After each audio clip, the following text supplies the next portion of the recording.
ঘুরদের থেকে পাড়া অবস্থাটা দেখো অনেকটাই কেটে গেল পাড়া। Hello, welcome back to my channel. আমি রিয়াজ মোল্লাকার। আমি এখন আছি আমাদের বাড়ির ছাদে, সবাই ঘুরে উড়াচ্ছে, তাই আমি ছাদে চলে এসেছি একটু দেখবো বলে। আমি এখন যাচ্ছি পার্কের ওখানে। জংশন এলাকায় বাইক না থাকলে যাওয়া হয়। এদিকে দেয়ালটা দেখো আমাদের, আমি নিয়ে আমাদের সাথে দেয়ালটা সুন্দর দেখাচ্ছে। দেখে ঘুরে ধরতে পারি কিনা। কোথায় পড়ে গেল এই ছেলেগুলোর অবস্থা দেখো। এরা সবাই বলছে ঘুরে নেবে, এরা আমার ভিডিও দেখে।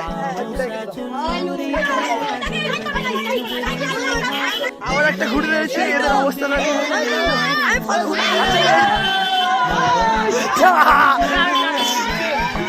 এদিকে দর্শক দেখো।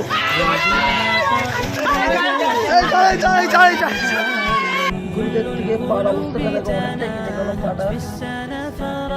তো ভিডিও কেমন হয়েছে কমেন্টে জানাও, ফলো করো, লাইক করো। নেক্সট ভিডিও দেখা হবে আবার।